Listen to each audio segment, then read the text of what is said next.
चलिए नमस्कार। आप लोगों को व्हाट्सएप ग्रुप के माध्यम से कुछ प्रश्न डेली भेजे जाते हैं और वो चैप्टर वाइज क्वेश्चंस होते हैं जो रिवीजन पर्पज़ से आप सबको भेजे जाते हैं। तो उन्हीं में से कुछ ऐसे प्रश्न जो लगे कि नहीं हाँ आप लोगों के सामने डिस्कशन करना चाहिए, वो थोड़ा सा खाली हम सॉल्व करके भेज दें और आप उन्हें देखें, तो कुछ ऐसे क्वेश्चंस हैं जिनकी बात नहीं बन पाती है। दूसरी चीज़, आप जिस तरह से इस समय रिवीजन में काम कर रहे हैं, एक्चुअली बस हम रिवीजन इसलिए करवा रहे हैं कि हमारा चैप्टर से जो एक टच है वो बना रहे। इसके बाद हम इससे और डीप क्वेश्चंस में जा कर के रेगुलर एक्सरसाइज करेंगे, रेगुलर प्रैक्टिस करेंगे। और एग्ज़ाम की डेट्स बहुत क्लियर नहीं हैं, लेकिन विराम में आ जाना, खुद को रोक देना मुझे ठीक नहीं लगता है। इसलिए हम लोगों ने सोचा था कि नहीं, जुलाई में कतिपय लोगों से मेरी आपके ग्रुप से बात भी हुई थी कि हम लोग जुलाई में थोड़ा थोड़ा काम शुरू कर देंगे, तो वो हमने शुरू कर दिया है। कैंटिलीवर जैसे टॉपिक्स और हीट में कुछ और टॉपिक्स ऐसे हैं जिन्हें हमें अभी पढ़ाना है, लेकिन वो इतने मेजॉरिटी में नहीं हैं कि आप उनमें से फिजिक्स में काम न कर पाएँ। अगर आप चैप्टर पढ़ने के बाद, हमारे सारे वीडियोस कवर करने के बाद TGT specially UP TGT solve करते हैं, तो आप पाएंगे कि आसानी से हम प्रश्नों को हल कर पा रहे हैं। लगभग 80 to 85% क्वेश्चंस सॉल्व हो जाएंगे। तो हमने कुछ प्रश्न उठाए हैं और उन प्रश्नों को आज हम लोग सॉल्व कर लेंगे। हालांकि उनका सलूशन हम आप तक भेज चुके हैं, लेकिन फिर भी पहला क्वेश्चन है, in this figure 6 rods are attached and every rod have same conductivity, temperature of junction B will be. चित्र में समान चालकता वाले 6 छड़ों को जोड़ा गया है। कुछ एक ऐसा फिगर था आपके सामने, ऐसा, और इस फिगर में इस तरह से बना था। और ये हमारा पॉइंट ए है, ये पॉइंट हमारा बी है, और ये पॉइंट हमारा सी है, और ये पॉइंट हमारा डी है। 1 2 3 4 5 एंड 6 रॉड जोड़े गए हैं, चित्र के अनुसार जोड़े गए हैं। ए का टेम्परेचर और डी का टेम्परेचर, ए का temperature 200 degree Celsius and D का टेम्परेचर 20 डिग्री सेल्सियस है। ओके, यहाँ का टेम्परेचर हमें बताना है कि इस पॉइंट का टेम्परेचर कितना होगा। और 6 छड़ें जोड़ी गई हैं। हमारे पास ऑप्शन है 120, 100, 140, 80। 120, 100, 140, 80 डिग्री सेल्सियस, ये हमारे पास ऑप्शंस हैं। Every option is in degree Celsius. हमने नहीं भी लिखा है तो आप उसे डिग्री सेल्सियस ही माने। अब देखो, इस क्वेश्चन को लगाने के लिए सबसे पहले अगर हम बेसिकली आपसे बताएं कि इस क्वेश्चन तक आप अपनी अप्रोच कैसे बनाएंगे, तो इस क्वेश्चन तक अपनी अप्रोच बनाने के लिए सबसे ज़रूरी जो बात है वो ये है कि आप इसको इलेक्ट्रिसिटी से कंपेयर कराइए। और इलेक्ट्रिसिटी और हीट में कंपेयर करा के कंपैरिजन के साथ साथ हमने आपको सारे टॉपिक्स क्लियर कराए हैं। अगर मैं मानूँ कि यहाँ पे हीट करंट H फ्लो होता, तो यहाँ से 2 बराबर भागों में बट जाता, क्योंकि every rod have same conductivity and same length. तो अगर कंडक्टिविटी सेम है, लेंथ सेम है, एरिया सेम है, तो रजिस्टेंसेस भी सेम होंगे, तो सब में करंट भी बराबर डिस्ट्रीब्यूट हो जाएगा। तो यहाँ से करंट H/2 होगा, यहाँ करंट H/2 होगा, और यहाँ इस जंक्शन में फिर करंट मिल जाएगा और वो H बन जाएगा। इस तरह से करंट फ्लो होने लगेगा। मतलब अगर इस बात को हम थोड़ा ध्यान से देखें तो हम ये कहेंगे कि ये सीरीज, फिर यहाँ पैरेलल, और फिर सीरीज बन रहा है। अगर मैं इस सिस्टम को हटा करके यहाँ मैं मानूँ कि इसको सॉल्व करने पर जो फिर रिज़ल्ट आने वाला है वो H/2 और यहाँ भी H/2 जा रहा है। तो अगर यहाँ पे हम देखें कि यहाँ पे अगर इन दोनों सिस्टम्स को हम सॉल्व करें तो हम पाएंगे कि फिर हमारा H करंट ही यहाँ पे H/2 जुड़ करके मिल जाएगा, H बना देगा।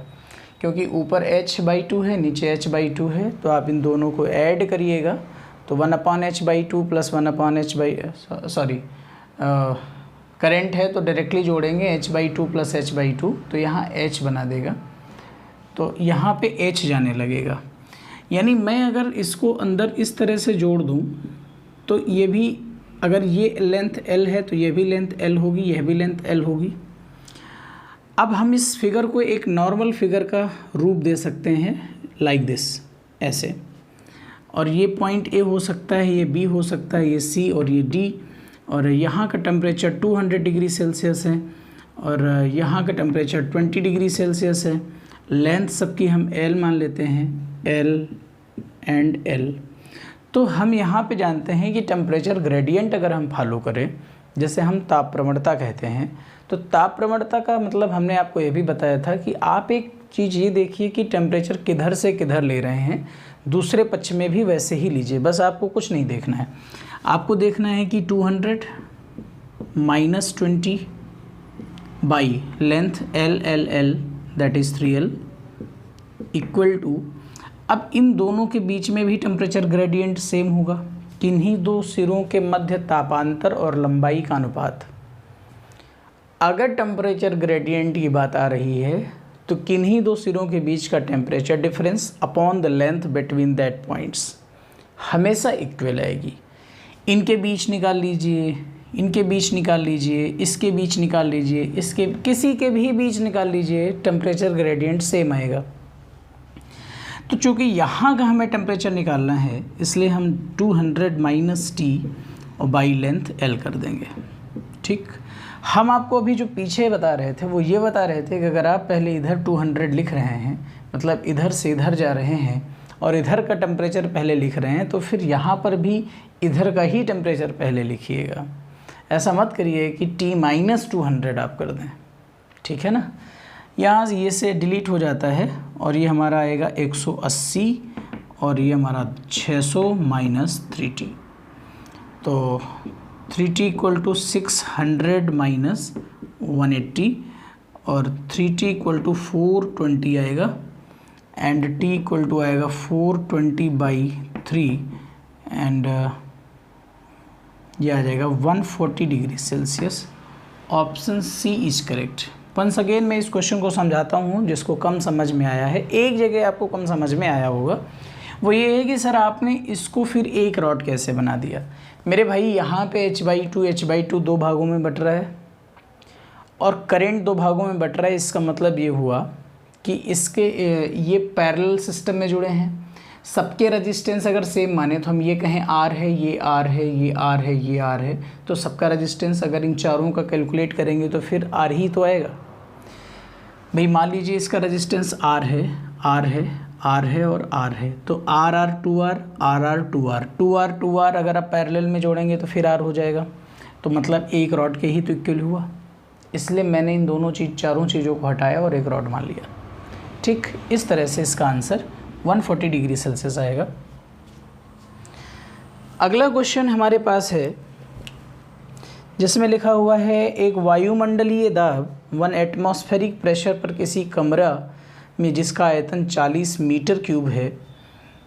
हाँ, कमरे का आयतन हम मेंशन करेंगे 40 मीटर क्यूब और प्रेशर हम देखेंगे, प्रेशर हमारा दिया हुआ है 1 atmospheric pressure that is equal to 10⁵ pascal या न्यूटन पर मीटर स्क्वायर। बात वही है।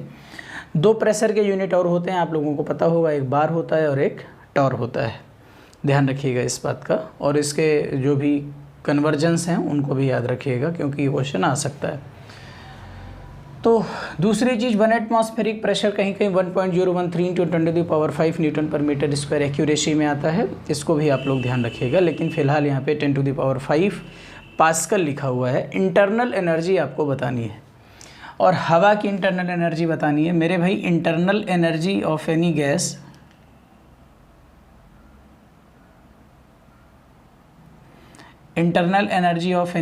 U equal to half mu FRT।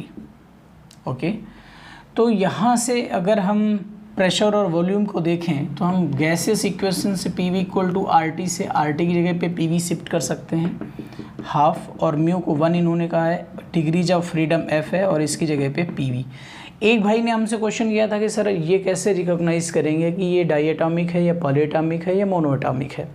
तो पहली चीज़ तो हवा का जब भी सवाल लगाया जाता है तो एक्चुअली हवा यानी air is considered as oxygen, और O2 चूँकि डायटोमिक है इसलिए हम इसको डायटोमिक कंसीडर करेंगे। जितने भी गैसेस ऐसी होती हैं N2O2 टाइप की, ये डायटोमिक होती हैं, और जो NH3 CO2 इस तरह की जो होती हैं उन्हें हम पॉलीएटॉमिक कहते हैं। और जितनी भी इनर्ट गैसेस हैं जिनमें जो अक्री गैसेस हैं, helium, neon, krypton, argon, xenon, radon वगैरह, ये सब जिनमें 2 नहीं आता है, ऐसे HENE वगैरह चलती हैं, ये मोनोएटॉमिक गैसेस होती हैं। मोनोएटॉमिक गैसेस की डिग्रीज ऑफ फ्रीडम नॉर्मली 3 होती हैं, डायटोमिक की डिग्रीज ऑफ फ्रीडम 5 होती हैं, और पॉलीएटॉमिक की डिग्रीज ऑफ फ्रीडम 6 होती हैं। ठीक है ना। तो इसकी डिग्रीज ऑफ फ्रीडम कितनी है? 5 है।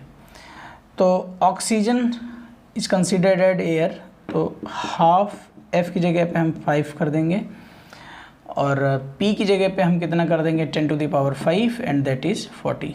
इसको हम कैंसिल करेंगे, और 100 × 10 to the power 5 that is 10 to the power 7 joule. यही आपके ऑप्शन में था। ओके, अगला क्वेश्चन है हमारे पास,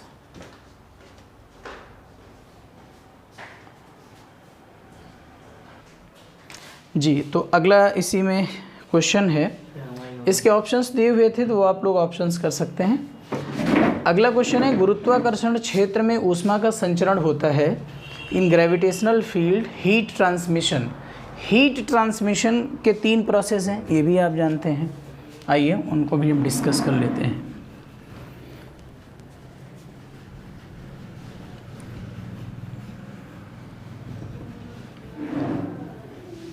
हीट ट्रांसमिशन 3 प्रकार का होगा, यानी हीट का एक जगह से दूसरी जगह पे जाना 3 तरीके का होगा। कौन सा होगा? एक होगा चालन, कंडक्शन,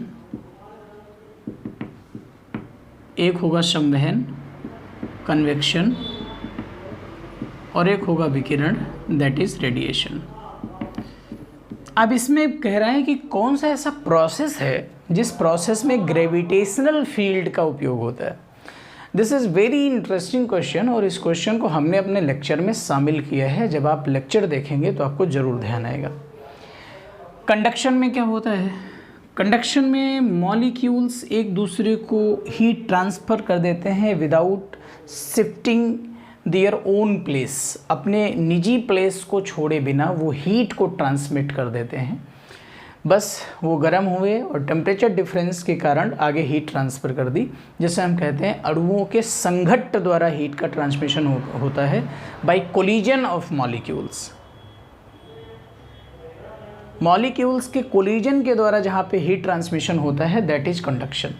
रेडिएशन की आप लोग बात कर रहे थे, रेडिएशन में तो ग्रेविटेशनल तो छोड़ो, वो तो इलेक्ट्रोमैग्नेटिक वेव्स हैं, वहाँ किसी तरह के मीडियम की ज़रूरत नहीं है। और जो ग्रेविटेशन है वो इलेक्ट्रोमैग्नेटिक वेव से दूर दूर तक कहीं अभी तक फ़िलहाल रिलेटेबल नहीं है, तो इसलिए वो हो नहीं सकता। अब आप कन्वेक्शन के बारे में समझिए। कन्वेक्शन का मतलब हुआ संवहन, और संवहन एक ऐसी प्रक्रिया है जिस प्रक्रिया में बिना ग्रेविटेशन के कन्वेक्शन संभव नहीं है। कैसे? हमने एक पॉट में पानी को गर्म करना शुरू किया। जब हमने पानी को गर्म करना शुरू किया तो पेंदी का जो वाटर है वो गर्म हुआ। गर्म होने के बाद वो पानी हल्का होता है, आप सब लोग जानते हैं, डेंसिटी कम होती है, gamma equal to gamma naught of D equal to D naught 1 minus gamma T के अकॉर्डिंग टेम्परेचर बढ़ाने पर डेंसिटी कम होती है, यह भी हमने आपको पढ़ाया है। तो जैसे ही पानी हल्का हुआ तो ऊपर वाला पानी चूँकि अभी गर्म नहीं हुआ है तो भारी होने के कारण नीचे गिरता है। क्यों गिरता है? भारी होने के कारण नीचे क्यों गिर रहा है? Due to gravity.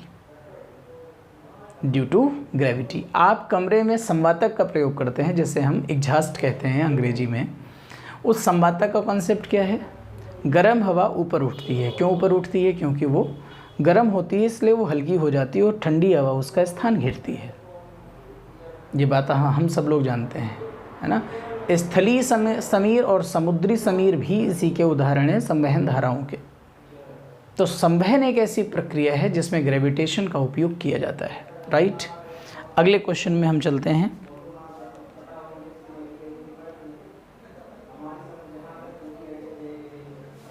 अगला क्वेश्चन है, एक आदर्श रेफ्रिजरेटर 0 डिग्री सेल्सियस और 70 डिग्री सेल्सियस के बीच कार्य करता है। 0 डिग्री सेल्सियस से 70 डिग्री सेल्सियस के बीच कार्य करता है। इसे T2 मानेंगे, इसे T1 मानेंगे। हायर टेम्परेचर को आप लोग T1 मानना हमेशा। 200 कैलोरी ऊष्मा प्रति सेकंड बाहर फेंकता है। इसका मतलब ये हुआ 200 कैलोरी ऊष्मा प्रति सेकंड बाहर फेंक रहा है। तो इस रेफ्रिजरेटर की पावर क्या होगी? पावर ऑफ रेफ्रिजरेटर मैं आपको बताता हूँ, आप देखिए। रेफ्रिजरेटर का कॉन्सेप्ट क्या है? रेफ्रिजरेटर का ये कॉन्सेप्ट है कि ये आपका वो हिस्सा है जहाँ पे किसी चीज़ को हमें ठंडा करना है। वो 0 डिग्री सेल्सियस है, राइट। यहाँ से आपको कोई चीज़ 0 डिग्री सेल्सियस तक ठंडी करनी है और उसे फेंकना कहाँ है? यहाँ 70 डिग्री सेल्सियस में। तो ऊष्मा गतिकी का दूसरा नियम यानी सेकेंड लॉ ऑफ थर्मोडायनेमिक्स सीधा सीधा कहता है कि ठंडी जगह को और ठंडा करना असंभव है बिना किसी बाहरी उपकरण के। यानी पानी को इन गर्मियों के दिनों में और ठंडा करना बिना फ्रिज के असंभव है, राइट। तो यहाँ पे ये 0 डिग्री सेल्सियस है, तो अलग से हमें वर्क करना पड़ेगा, ये W, और ये रेफ्रिजरेटर वर्क करता है। और वो रेफ्रिजरेटर वर्क करने के बाद यहाँ टोटल हीट को ट्रांसमिट कर देता है। This is Q2, this is W and this is Q1। तो अगर हम आइडियोलॉजी में देखें तो हम ये कहेंगे कि W और ये Q2 मिलकर के टोटल हीट Q1 बनाते हैं। फाइनली हमें कहाँ पहुँचना है? Q1 माइनस Q2, क्योंकि रेफ्रिजरेटर ने तो इतना ही काम किया, ये जो W काम कर रहा है। और ये W क्यों कर रहा है? बस इतना इसका काम है कि ये ठंडी जगह को और ठंडा कर सके। इसके लिए हम अतिरिक्त रेफ्रिजरेटर लाए हैं, उसमें कंप्रेसर है, वो इलेक्ट्रिसिटी कंज्यूम कर रहा है, बस वो ये वर्क करने के लिए, ये वर्क करके कंप्लीटली हीट लेकर के इसको ट्रांसमिट कर रहा है, राइट। अब आप एक बात समझिएगा, थर्मोडायनेमिक्स में जब आप अपने कोई भी नियम पढ़िएगा कभी भी, तो थर्मोडायनेमिक्स का एक पहला हिसाब किताब होता है, वो होता है कि आप टेम्परेचर को सदैव केल्विन में रखना। Temperature always must be in kelvin, right. Question को बस उसको समझना ही सबसे प्रबुद्धता का कार्य होता है कि क्वेश्चन किस स्टाइल में दिया गया है। अब आप देखना इसके 2-3 मोड कितने बढ़िया हैं। तो अगर आप इसे केल्विन बनाते हैं तो 273 ऐड करेंगे। 273.15 ऐड नहीं किया जाता है, बस वो NCERT का एक स्टैंडर्ड यूनिट है। बाकी हर जगह जहाँ पे हम एब्सोल्यूट टेम्परेचर में काम करते हैं तो डिग्री सेल्सियस को एब्सोल्यूट बनाने के लिए 273 ही ऐड किया जाता है। तो यहाँ पर भी अगर 273 ऐड करेंगे तो ये 243 केल्विन बन जाएगा, राइट। आप लोगों को हमने पढ़ाया हुआ है Q1/Q2 equal to T1/T2, right. तो Q1 कितना आने वाला है? हमारा Q1 200 है, 200 है, यहाँ पे 200 कैलोरी है, 200 कैलोरी है। Q2 हमें पता नहीं है कि यहाँ से कितनी हीट ली जा रही है। T1 हमारा कितना है? 273 में 70 ऐड होगा, इतना ही आएगा। देख लेना भाई, कैलकुलेशन में कमज़ोर व्यक्ति हैं। ये देखो, हम जान रहे थे हम कैलकुलेशन में कमज़ोर व्यक्ति हैं। तो ये देखो हमसे मिस्टेक हो ही रही थी भाई। तो 343 ये बन रहा है, 343/273। तो यहाँ से Q2 अगर हम कैलकुलेट करें तो ये आ जाएगा 200 × 273/343। अगर हम इसको सॉल्व करें तो ये 0 0 2 3 6 2 7 14 2 दूनी 4 1 5 343 54,600। और उसको अगर हम 343 से भाग करते हैं तो मोटा मोटा आइडिया ये है कि 17 तियाँ 51 होता है, 18 तियाँ 54 होता है, मतलब 175 के आसपास ये आना चाहिए। अब देखो चूँकि एग्जैक्टली तो हम नहीं बता सकते विदाउट कैलकुलेटर, या तो हम इसे सॉल्व करें या तो हम कैलकुलेटर का उपयोग करें। तो कैलकुलेटर हम कर लेते हैं, बाकी एग्ज़ाम में हम लोग करेंगे ही जैसे कर पाएंगे वहाँ। Upon 343 that is 159.58 159.18 calorie. इससे ये पता चल रहा है कि यहाँ भेज रहा है 200 कैलोरी और यहाँ से ले कितना रहा है 159.18 कैलोरी। लेकिन 159.18 कैलोरी को डायरेक्टली 70 डिग्री सेल्सियस पर भेजना इम्पॉसिबल है, इसलिए रेफ्रिजरेटर वर्क कर रहा है और इसको 159.18 को 200 कन्वर्ट कर रहा है। मतलब जो 200 और 159.18 के बीच का जो गैप है that work is done by refrigerator. तो यहाँ W से हम इसको कैलकुलेट कर लेते हैं 200 माइनस, तो work done by refrigerator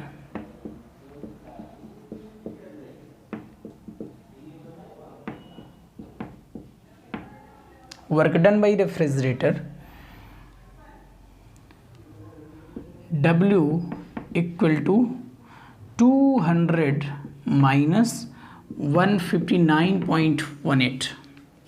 Once again let us use the calculator.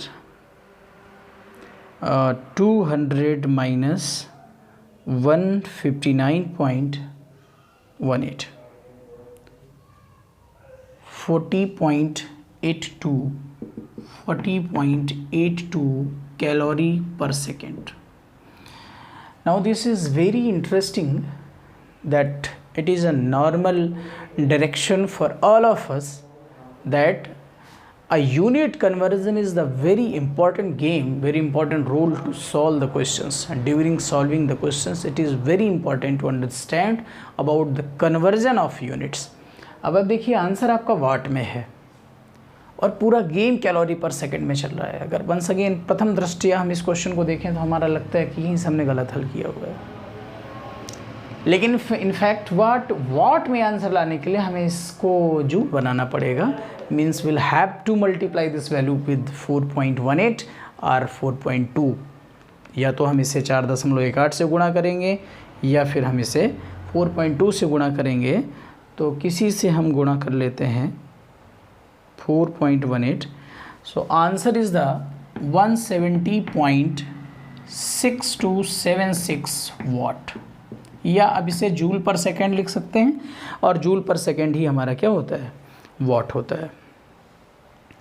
तो ये हमारा क्वेश्चन हो गया। इस क्वेश्चन का आंसर 170 जू वाट है और आपके ऑप्शन में ऐसा मैच कर रहा है, आप उसे देख लीजिए। नेक्स्ट क्वेश्चन है for ideal gas gamma equal to CP by CV so that CP by CV बराबर गामा है।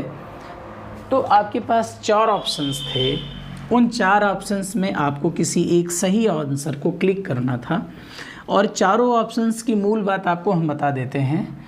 उन्होंने RCP गामा या RCV गामा में रिलेशन इस्टेब्लिश करने के लिए कहा था।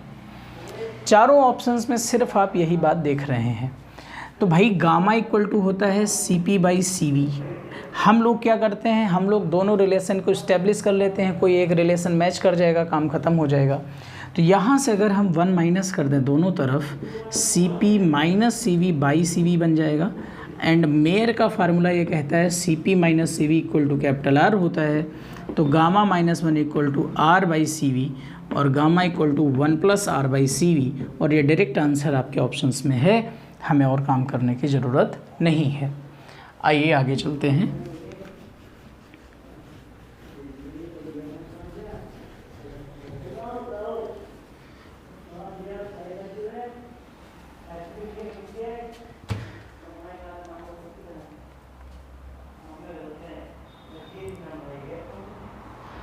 अगला क्वेश्चन है जब एक डायटोमिक गैस को नियत दाब पर गर्म किया जाता है तो गैस की आंतरिक ऊर्जा में वृद्धि दी गई ऊष्मा का कौन सा भाग होगी। जब एक डायटोमिक गैस का मतलब है वो हमसे बताना चाह रहे हैं कि डिग्रीज ऑफ फ्रीडम 5 है। इन 5 डिग्रीज ऑफ फ्रीडम में 2 रोटेशनल डिग्रीज ऑफ फ्रीडम होती हैं और 3 ट्रांसलेशनल डिग्रीज ऑफ फ्रीडम होती हैं। ये चीज़ हमने आपको पढ़ाई है, प्लीज़ आप अपना लेक्चर को देखते रहिएगा। आपसे पूछा जा रहा है कि इंटरनल एनर्जी में जो इंक्रीमेंट है वो दी गई ऊष्मा का कौन सा भाग है ना, ये बात उन्होंने पूछी है। हमने आप सबको बताया था कि आप एक बात ध्यान रखना, CP/CV, CP/CV में ये टोटल हीट होती है, शॉर्टकट में हमने आपको पढ़ाया है, आप जाकर के चेक करिए। और CV होती है इंटरनल एनर्जी में जो भी इंक्रीमेंट होता है, और ये हम आपको शॉर्टकट बता रहे हैं, अदरवाइज इस क्वेश्चन को बड़ा हल करना पड़ेगा। अब साथ ही हम जानते हैं गामा इक्वल टू 1+2/f होता है, तो gamma equal to 1+2/5 that will be 7/5, और गामा को ही हम कहते हैं CP/CV, यानी CP/CV इक्वल टू 7/5। और CP क्या है, टोटल हीट Q है, और CV क्या है, इंटरनल एनर्जी में इंक्रीमेंट है, दैट इज़ डेल्टा U। तो डेल्टा U जो है वो 5/7वां हिस्सा है किसका, Q का। टोटल हीट का 5/7 पोर्शन किस में कन्वर्ट हो जाएगा, वो इंटरनल एनर्जी के इंक्रीमेंट में कन्वर्ट हो जाएगा। मैं आपको एक और मैजिकल तरीका आपको इसको बताता हूँ, और आसानी से आप इस क्वेश्चन को सॉल्व कर पाएंगे। ध्यान रखना एक बात का, जब आप कभी टोटल हीट और इंटरनल एनर्जी इंक्रीमेंट को देखेंगे तो आप अपने चारों ऑप्शंस को देखिएगा। चारों ऑप्शंस में 2 ऑप्शंस ऐसे होंगे जिनका डिफरेंस न्यूमरेटर और डिनोमिनेटर में जिनका डिफरेंस 2 आ रहा होगा। देखिए ध्यान से आप, 2 आ रहा होगा। जिन ऑप्शंस का डिफरेंस अगर 2 ना आ रहा हो तो उनको डायरेक्टली गलत कर दीजिए, उनमें कुछ भी करने की ज़रूरत नहीं, आप डायरेक्टली गलत कर दीजिए। क्लियर? जिन 2 में डिफरेंस 2 आ रहा हो उनमें आप ये देखिए कि 5 का प्रयोग किस में हुआ है। वो क्यों? क्योंकि डाई एटॉमिक गैस की बात करी गई है और डाई एटॉमिक गैस का डिग्री ऑफ फ्रीडम 5 है, राइट। तो इस तरह से जो भी डाउट्स हमारी समझ में आए हैं वो हमने आप तक पहुंचा दिए हैं, और इस वीडियो को आप दूसरों तक शेयर कर सकते हैं। पहली बात, अगर कोई व्यक्ति नई TGT PGT भर्ती को फ्रेश में ज्वाइन करना चाहता हो तो हम हाल ही में कोई एक नया बैच बनाने की प्लान में है, फ़िलहाल अभी नहीं, लेकिन हाँ वो इंक्वायरी ले सकता है कोचिंग से BPSC के लिए या अन्य किसी स्टेट में जो TGT PGT आई हैं LT ग्रेड के लिए, वो अगर चाहें तो संपर्क कर सकते हैं। आप सबके माध्यम से बात पहुंच सकती है। बाकी हम मिलेंगे किसी अगले वीडियो में, तब तक के लिए हम उम्मीद करते हैं कि आप सब लोग बढ़िया रहेंगे। Thank you so much.